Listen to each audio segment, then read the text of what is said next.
wabarakatuh.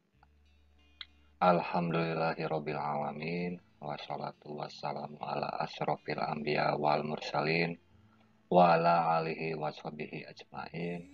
Amma ba'du. Allahumma sholli ala Muhammad wa ala ali Muhammad. Baiklah anak-anakku sekalian yang dirahmati Allah. Bagaimana kabarnya hari ini? Semoga semuanya selalu dalam keadaan sehat walafiat, serta selalu diberikan kemudahan dan kelancaran dalam setiap urusannya. Amin. Dikarenakan pada saat sekarang ini kita masih dalam masa pandemi COVID-19, maka kita tidak bisa belajar secara tatap muka sebagaimana biasanya.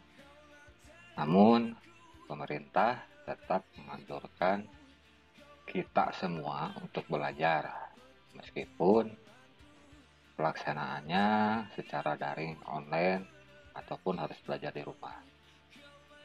Baiklah, sebelum menuju ke materi pembelajaran, alangkah baiknya kita buka dulu dengan berdoa bersama-sama. Berdoa dimulai. Bismillahirrahmanirrahim. Robbi zidni ilman warzuqni fahman waj'alni minas sholihin. Ya Allah, tambahkanlah aku ilmu dan berikanlah aku kemampuan untuk memahaminya, dan jadikanlah aku termasuk golongan orang-orang yang soleh. Baik, pada materi kali ini yang akan disampaikan mengenai sejarah kebudayaan Islam. Pembelajaran kedua, temanya Nabi Muhammad SAW santun dalam menyampaikan kebenaran. Baiklah, kita menuju kepada pembahasan yang pertama tentang Nabi Muhammad SAW santun dalam menyampaikan kebenaran. Kenapa Nabi Muhammad disebut santun dalam menyampaikan kebenaran? Karena Nabi Muhammad SAW merupakan pribadi yang sempurna. Akhlaknya merupakan akhlak Al-Quran. Allah Subhanahu wa Ta'ala memujinya sebagai orang yang pantas dijadikan teladan bagi seluruh umat manusia. Oleh karena itu, Nabi Muhammad SAW merupakan rahmat bagi seluruh alam. Yang kedua, bagaimanakah kepribadian dari Nabi Muhammad SAW? Nabi Muhammad SAW merupakan seorang yang sopan dan santun dalam bertutur kata. Beliau jujur dan tidak pernah berdusta, serta berbudi luhur. Nabi Muhammad SAW mempunyai perilaku dan akhlak yang sangat mulia. Beliau memiliki budi pekerti yang sangat agung. Beliau tidak pernah membeda-bedakan atau memandang seseorang dari status sosial, warna kulit, suku bangsa, ataupun golongan. Beliau selalu berbuat baik kepada siapa saja, bahkan kepada orang yang jahat atau kepada orang yang tidak baik kepadanya. Sebagaimana yang tercantum dalam Quran Surat Al-Qalam ayat 4, Allah berfirman, Bismillahirrahmanirrahim, wa innaka la'ala khuluqin adzim, dan sesungguhnya engkau benar-benar berbudi pekerti yang luhur. Yang ketiga, bagaimanakah sikap Nabi Muhammad SAW terhadap para kaum kafir Quraisy? Kaum kafir Quraisy menuduh Nabi Muhammad SAW gila, akan tetapi beliau tidak marah. Beliau tetap teguh, tenang, dan bersabar. Beliau berhasil dalam berdakwah dikarenakan yang pertama, mampu menahan diri ketika menerima celaan, makian, dan hinaan dari para kaum kafir Quraisy. Yang keempat, apa yang dapat kita teladani dari kepribadian Nabi Muhammad SAW? Yang pertama, santun dalam berbicara. Apa maksudnya? Dalam tutur kata, Nabi Muhammad SAW selalu mengedepankan kefasihan dan keindahan. Tidak pernah berbicara spontan, namun penuh dengan persiapan. Nabi Muhammad SAW terkenal sebagai orang yang paling fasih bahasanya, baik ucapannya dan teratur penjelasannya. Yang kedua, santun dalam perbuatan. Maksudnya, Nabi Muhammad SAW selalu mengajarkan agar kita selalu bersikap santun terhadap sesama, saling menghormati, mengasihi, dan beliau pun mengajarkan kepada kita untuk selalu memperbanyak sedekah dan membantu terhadap orang yang sedang mengalami kesulitan, serta peduli terhadap penderitaan anak yatim piatu, para janda yang lemah, dan orang-orang yang miskin. Yang ketiga, santun dalam mengambil keputusan.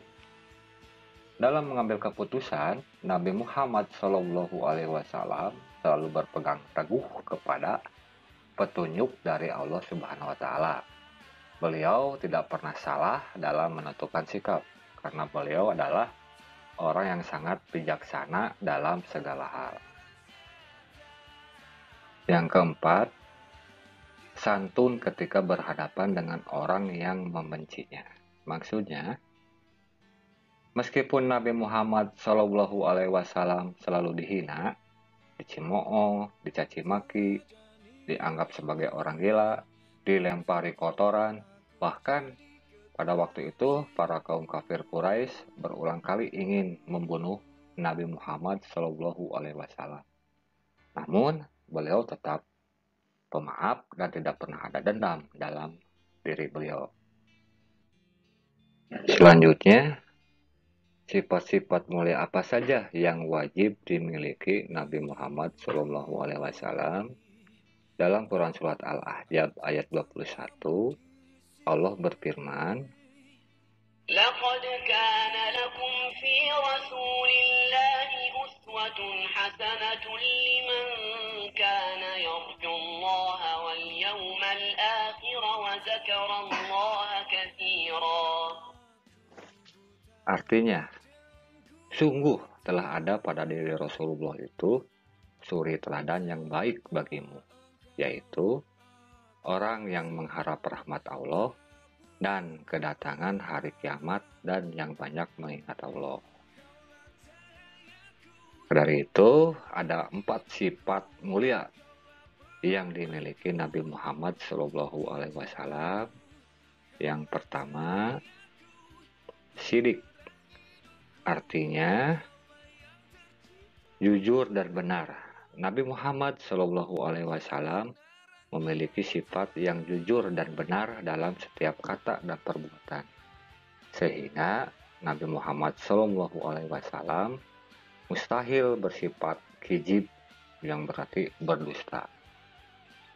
Yang kedua yaitu tabligh. Tabligh artinya menyampaikan.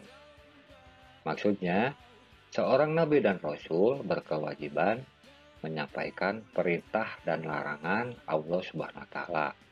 Maka dari itu mustahil bersifat kitman. Kitman artinya adalah menyembunyikan pesan Allah. Yang ketiga adalah amanah. Amanah mempunyai arti terpercaya. Jadi, jika satu urusan diserahkan kepadanya, niscaya orang percaya bahwa urusan itu akan dilaksanakan dengan sebaik-baiknya. Maka dari itu, masyarakat Mekah memberi gelar kepada Nabi Muhammad SAW dengan gelar Al-Amin, yang artinya jujur dan terpercaya. Yang keempat adalah patona. Patona artinya adalah bijaksana dan cerdas. Jadi, mustahil bagi seorang rasul itu mempunyai sifat baladah atau bodoh. Baik, untuk materi yang disampaikan cukup sampai di sini dulu. Untuk selanjutnya, ada tugas pokok yang harus kalian kerjakan. Ada beberapa soal. Yang pertama, Nabi Muhammad Shallallahu Alaihi Wasallam merupakan pribadi yang sempurna. Akhlaknya merupakan akhlak Al-Quran.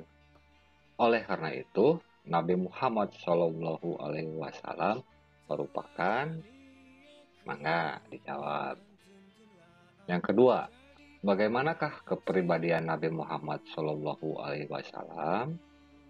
Yang ketiga, bagaimana sikap Nabi Muhammad Shallallahu Alaihi Wasallam terhadap kaum kafir Quraisy? Yang ketiga, apa saja yang dapat kita teladani dari kepribadian Nabi Muhammad Shallallahu Alaihi Wasallam? Yang keempat, sifat-sifat mulia apa saja yang dimiliki Nabi Muhammad Shallallahu Alaihi Wasallam? Yang terakhir, tilawah dan hafalkan beserta terjemahannya Quran Surat Al-Ahzab ayat 21. Sekian yang dapat disampaikan untuk materi hari ini. Semoga ilmu yang kita pelajari bisa menjadi penambah motivasi dan pengingat serta bermanfaat bagi kita semuanya. Amin. Al-haqqu min rabbik fala takunanna minal mumtarin. Kebenaran hanya milik Allah. Itu saja yang bisa disampaikan. Mohon maaf apabila ada kekurangan. Wabillahi taufiq wal hidayah. Wassalamualaikum warahmatullahi wabarakatuh. Semangat dan selamat mengerjakan.